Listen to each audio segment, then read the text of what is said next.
Since 1935, one event has brought us together for the passion, the pageantry, and the celebration of the upper echelon of college football.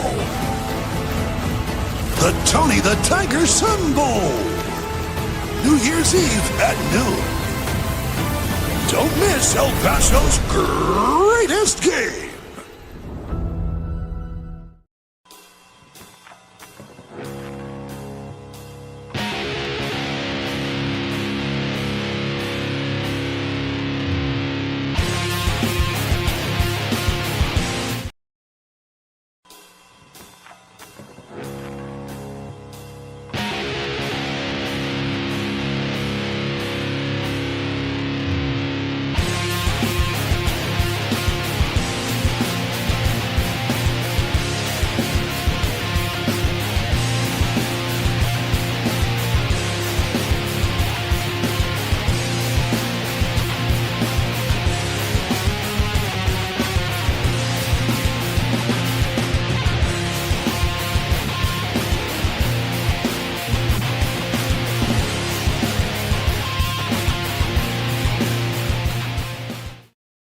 What's going on, everybody? It is a Tipping Point with my Tipton, hanging out you here on this Monday afternoon, checking different streams, making sure everything is working. And it is working as of right now. Just really all I care about. All right. So we are live right here. It's going to be a short show. I mentioned that going forward on Monday afternoons, Thursday afternoons, it will be a short show because I am not going to be taking on the NFL head-to-head. I am dumb sometimes. I am not that dumb. So I will not be taking on the NFL in any way, shape, or form. But I did want to talk a little bit about what happened this past weekend in the NFL, in college football, and all those things that we've got going on. I spent the better part of yesterday and a little bit of today going over different scenarios in my head of how we can create a brand new CFP playoff, a 25-team college football playoff. I don't have the time to dive into that today, so that's what we're going to do on tomorrow's show because it's going to take a lot. And I'd like to see what type of feedback, what type of information, anything like that we can get. See how we can fix college football. Because yesterday, what we got during the Sun Bowl selection show, having to wait 3 hours, Notre Dame taking their ball and going home because they were upset. They were mad that they didn't get a bowl game. And honestly, rightfully so. Notre Dame should have been included in the bowls. But that's another topic for another day. We are launching up to Monday Night Football, getting ready for Monday Night Football as the Philadelphia Eagles take on the LA Chargers. The Chargers need to lose this game. For me as a Dallas Cowboys fan, the Eagles need to win this game to just kill all hope, to just put me out of my misery, to stop me from thinking that there's a scenario that the Dallas Cowboys could make it to the playoffs. Because right now, the only scenario out there is that Dallas wins out and Philadelphia loses 3 of their next 5 games. That would be the only scenario. If Philadelphia wins today, then it means that there's no way the Cowboys would be able to get enough wins. Even if the Cowboys win out, there will be no way for them to get the amount of wins they need in order to jump over Philadelphia and win the division. So Philly, do your job. Win this game. For the love of God, please win this game, Philadelphia, and put the Dallas Cowboys fans out of their misery. No chance of possibly going to the playoffs. Just end it right now. Philadelphia, you have the ability to do that against the LA Chargers. And it's not going to be easy because LA is a good team. The Chargers are a good team. It's just, I came into this season saying Philadelphia was going to be one of the best teams in the NFL, and they spent the better part of this season just not doing that, right? And I know not having Jalen Carter is going to be a big issue. Omarion Hampton coming back for the Chargers is going to be an issue for the for the Philadelphia defense. And then you've got that really good Charger offense versus, or really good Chargers defense rather, versus a, you can't even say pedestrian, unequivocally bad Philadelphia offense. Can Philadelphia muster enough points like they've done throughout the season to get where they need to do in order to win this game? Right now, Philadelphia is a 1-point favorite at home, so that's not a good look for Philadelphia. Normally, when you go with betting odds and things of that nature, the home team will get 3 points, so you're normally a -3 win, like your win probability goes to -3 points if you're at home. Philadelphia only at -1 points, so they're still favored, but it's kind of like a push 'em game. Midea Reyes saying, you going for the Eagles? Never thought it would happen. In other news, go Pack go. Willis DeBose saying, hi, hello, hope you're doing well. Hope I also pronounced your name correct. It looks like Wills DeBose, but hey, look, thank you for being here. Hello, over to you as well. Midea's right. Congratulations are set in order for the Green Bay Packers, who beat the Chicago Bears yesterday, moving on up in the division standings. They are now leading the division. Still a chance that the Chicago Bears can win the division over the next month if the Packers take a couple of steps back, but right now they're in the driver's seat. So they control their own destiny. Can the Green Bay Packers finish it out? That's going to be the question moving forward for Green Bay. Can you finish it out? Can you make sure you handle your business against the Chicago Bears and do what you've got to do? I hope so. We'll see. We'll see how it goes.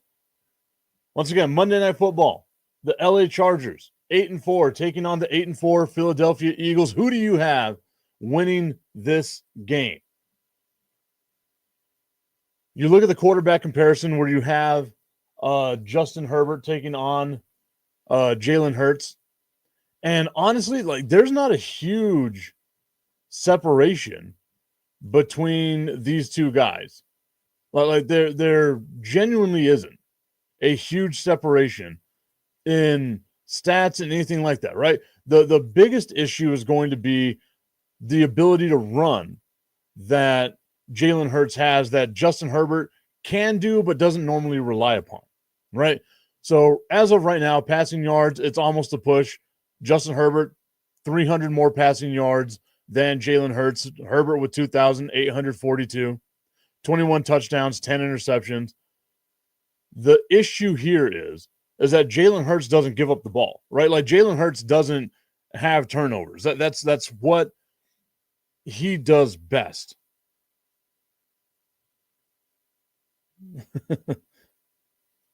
I love whenever I get weird alerts on my phone, like Ghetto Gronk talking about Chris Collinsworth. Jalen Hurts doesn't turn the ball over. 19 touchdowns, 2 interceptions. So if you're the Chargers defense, you're going to have to step up, stop the run. It always feels like with Philadelphia, if you stop the run, then they've got no chance, right? Saquon Barkley leading them in rushing, 740 yards. Not the type of season some people were hoping for from Saquon Barkley, but, you know, respectable, decent enough. It was okay, the season that he's had so far.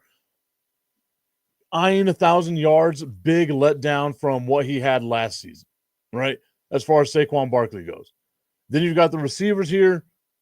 Devontae Smith leading the way for the Philadelphia Eagles. Ladd McConkey leading the way for the Los Angeles Chargers. 58 receptions, 5 touchdowns for Ladd, 683 receiving yards, 60 receptions, 3 touchdowns only. 802 receiving yards for Devontae Smith. That defense is what really separates these two teams. The Chargers defense to me is incredible. It's arguably the best defense, if not one of the best defenses in the NFL. That Chargers defense, they're going to be getting after the Philadelphia Eagles, doing what they need to do. And if you remember, Adrian saying, hi, what's up, Adrian? Hope you're having a good day, sir. If you remember, the Philadelphia Eagles coming in off of 2 straight losses now, right? Lost to the Dallas Cowboys, lost to the Chicago Bears. They're looking for a way to right the ship. They've had a little more rest, having that Black Friday game that they played. The Chargers here coming in 4-1 over their last 5 games. Their only loss being to the Jacksonville Jaguars. It was a blowout loss, 35-6, but then they right the ship against the Las Vegas Raiders. Adrian asking how I am doing. I am doing well, sir. Hope that you are doing good on this Monday evening, pre-evening, whatever you want to call it. Having yourself a good old time. Who do you got in today's game, the Eagles or the Chargers? The Eagles, a 1-point favorite over the LA Chargers. Where it becomes a little different for these teams is that Philadelphia right now has a quote-unquote stranglehold on the division, right? Like, they're 8-4. Dallas is 6-1. If Philadelphia wins this game and puts Dallas Cowboys fans like myself out of our misery, allows us to no longer have hope anymore, Philadelphia gets a stranglehold on the division. They sail in to the playoffs. They might not be one of the top seeds in the playoffs, but make it to the dance, and then whatever happens, happens, right? Like that's all you can ask for if you're the Philadelphia Eagles. Make it to the dance, and whatever happens, happens. You have a ton of experience making it to the last 2 Super Bowls, a ton of winning the last Super Bowl itself. Like, there is the possibility that if the Eagles, and let's just say win, the Eagles make the playoffs, they can right the ship and make a deep run in the playoffs. If they lose, though, they drop to 8-5, have a 1-game lead over the Dallas Cowboys in the loss column, and then allow the door to be slightly open. Once again, it's not a huge percentage that the Dallas Cowboys have of looking at making the playoffs, but it's a small chance that they've got. And it's kind of along the lines of what you look at with Kansas City, who's currently 3rd in the AFC West. Tommy Cananza saying, what's up, Tip? What's up, Tommy? Hope that you're having yourself a great day today, sir. I am needing the Philadelphia Eagles to win today to completely dash my hopes. If the Chargers win this game, it opens the door for our beloved Dallas Cowboys because it's still there, right? The Cowboys have a weaker schedule to end the season than what the Philadelphia Eagles have. We went over the schedule last week. Not going to do it again this week. They just have an easier route to get there. And we're looking at the LA Chargers, who currently sit 8-4, number 2 in the division against the Denver Broncos. They'll be able to make up a game on that, or at least half a game, because the Broncos are going to get their bye week coming up as well. But you look at that division, a 5-game lead right now for the Denver Broncos over the Kansas City Chiefs. But whenever you look at the playoff standing, and yes, we're talking about playoffs, I got to scroll up. NFL. There we go. The playoff machine is what it's called right now. In the AFC, you still have a small chance of the Kansas City Chiefs making it to the playoffs. It's a 12% chance. But as you know, we have seen time and time again games that are in like the 90th percentile of this game's going to be over in favor of Team X. Well, it happened to the Giants, I think, 5 straight weeks where they had a 90% or higher chance of winning that game according to like all the ESPN metrics and all the stuff they've got like that working for them. They had all that stuff and still found a way to lose those games. So even though it's a 12% chance for the Kansas City Chiefs to make it to the playoffs, that's still a 12% chance. And that is not a team that I think anybody wants to face. It's just not. Like the Kansas City Chiefs, you get them in the playoffs, you know Mahomes has some sort of magic. Look how they did last year. Last year they were just a middle of the road team. Sure, they were 14-2 or whatever it was, 14-3, 15-2, all of that stuff that they've got going on for them. They made it to the playoffs. They dominated their way through the playoffs until they got to the Super Bowl. Make it to the playoffs, and anything can happen unless you're the Dallas Cowboys, in which case Philadelphia win this game and put us out of our misery. Please. That's all we're asking. Although there are different scenarios. It decreases the chance. I feel like this game right here, if Philadelphia wins, truly decreases the chance. Augustine saying in the NFC, it's anyone except the Cowboys. LOL. Going on to say ESPN metrics is like UTEP getting a bowl game. LMAO. Everybody wants to face the Chiefs. LOL. I don't think so, man. Like, I really don't think that every team wants to face the Kansas City Chiefs.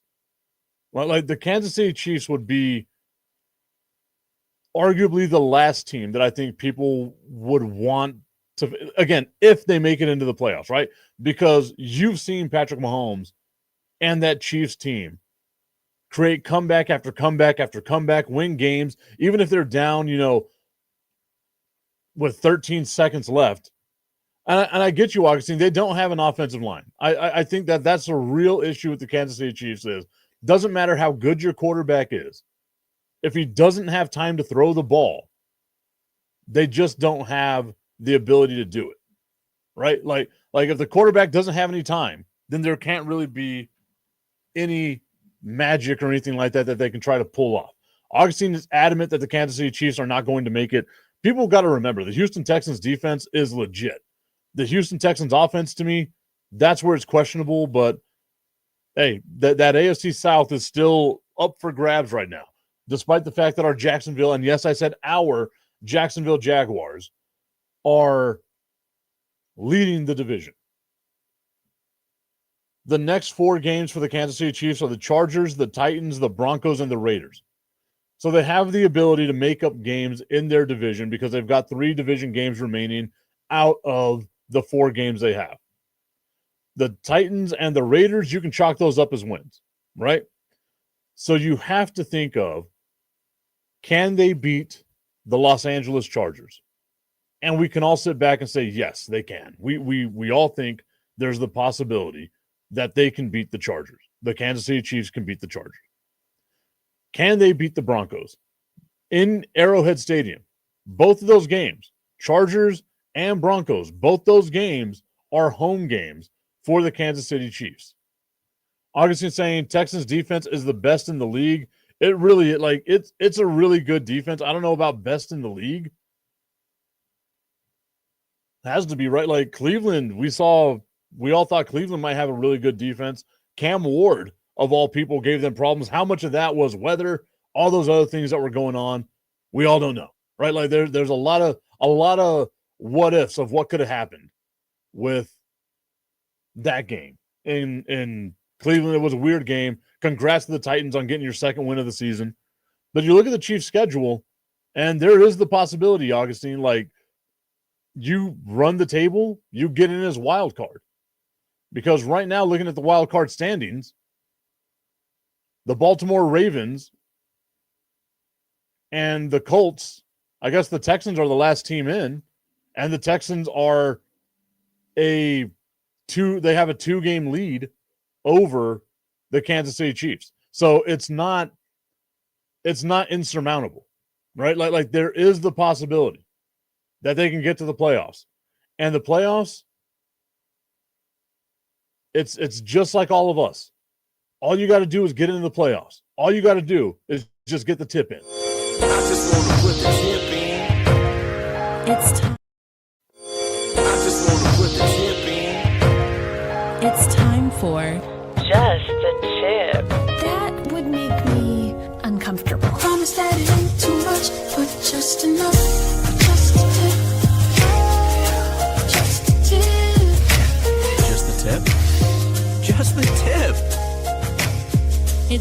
for Just the Tip.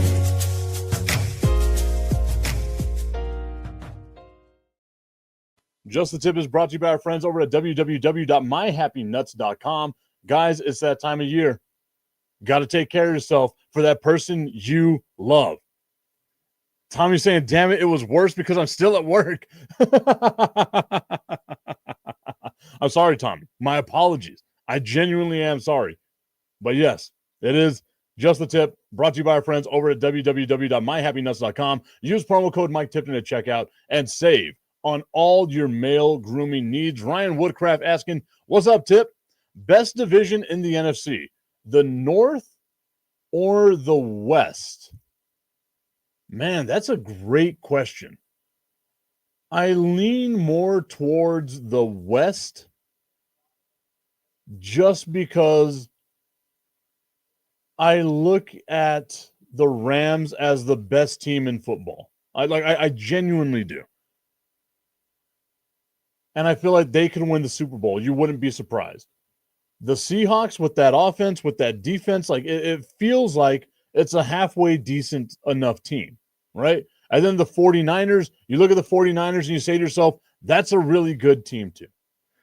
Outside of the Green Bay Packers, in the NFC North, I don't see Detroit as a Super Bowl contending team. They might make the playoffs, but they're not a Super Bowl contending team. And the same thing with the Chicago Bears. They might make the playoffs, but they're not a Super Bowl contending team.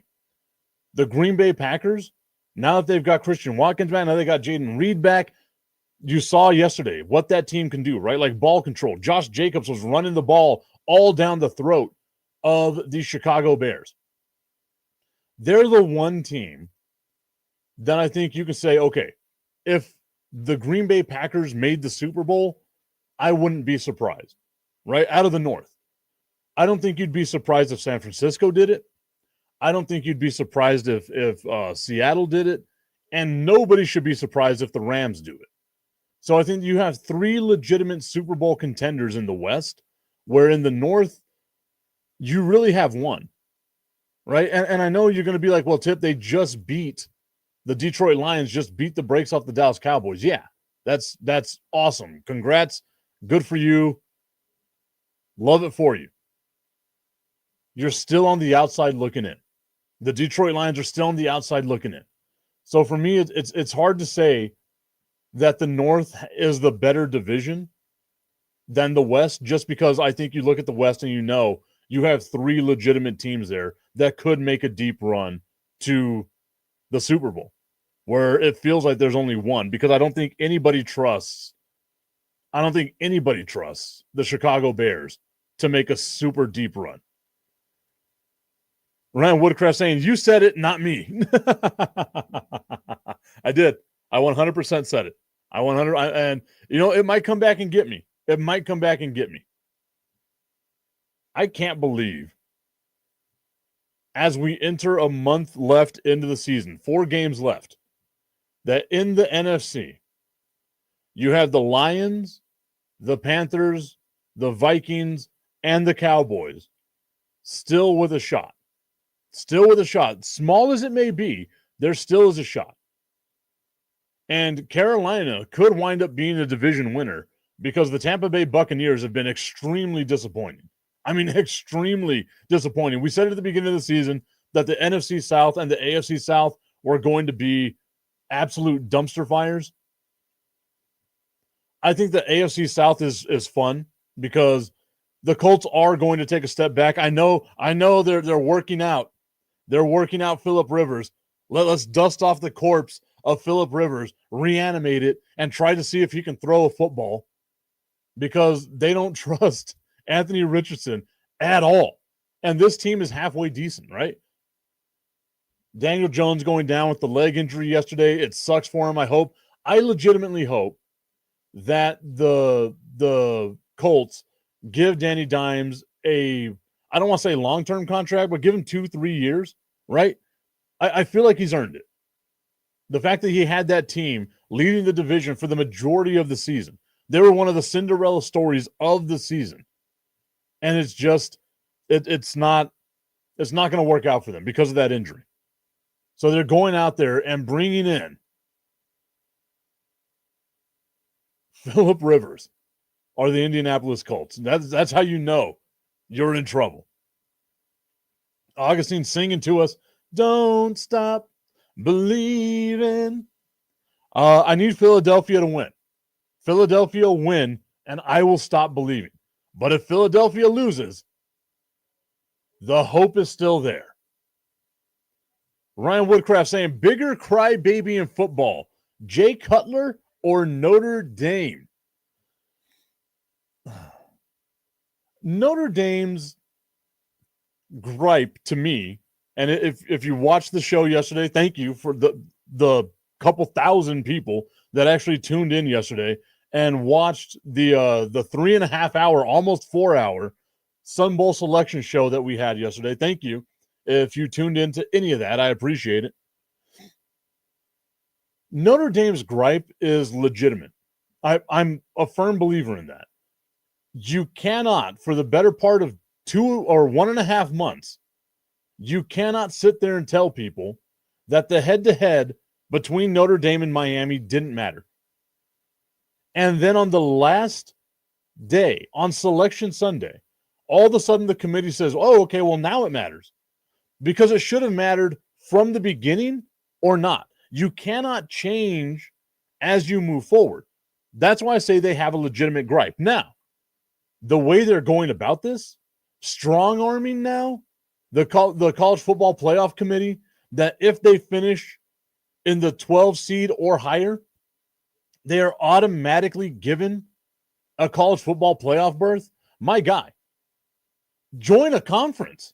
Win a conference. You cannot sit there and tell me that Notre Dame, who's in control of their entire schedule all the time because they're an independent, that Notre Dame can sit here crying because what they'll do is they'll stop scheduling good teams like Texas A&M, good teams like Miami that beat them. And what they will start doing is scheduling a bunch of cupcakes so they can go 12-0 and be ranked within the top 12. That will be the future if you continue to allow this for Notre Dame to go about doing this. Their gripe is legitimate, but the way they're trying to strong-arm the College Football Playoff Committee in the future is absolutely ridiculous. Tommy throwing tomatoes at me because I mentioned that I want the Eagles to win today. Kill the hope. That's all I'm asking for. Kill the hope. And Augustine Pimentel saying, wow, Tipton rooting for the Eagles. LOL. I'm not rooting for the Eagles at all. Notre Dame 2026 MAC champs. If you're Notre Dame, you've got to join a real conference. Either the Big Ten, because logistically that's good for you, or the ACC, because you've worked out over the last couple of years this partnership with the ACC. Obviously, you saw as Notre Dame was continuing their crusade of self-crucifixion and all that nonsense. They are at odds with the ACC, so I wouldn't be surprised if nothing happens. Notre Dame continues to be an independent and a pain in everyone's ass. All right, everybody. Monday Night Football is upon us. I thank you so much for being a part of today's show. Remember, Monday and Thursday, short shows because of the stuff that we've got going on with Monday Night Football. Tommy asking who's going to the Sun Bowl. You have the Arizona State Sun Devils versus the Duke Blue Devils. It's going to be a devilish Sun Bowl. Hopefully we'll see you all there. I'm going to be there in my media capacity doing all kinds of stuff. It was awesome watching that Sun Bowl selection show yesterday. Ryan Woodcraft saying, on behalf of the entire Big Ten, we don't want them anymore. Notre Dame, you're on the outside looking in, and you're making it real hard for people to love you. And you're super overrated anyway. Notre Dame kind of sucks. Join a conference and quit your bitching.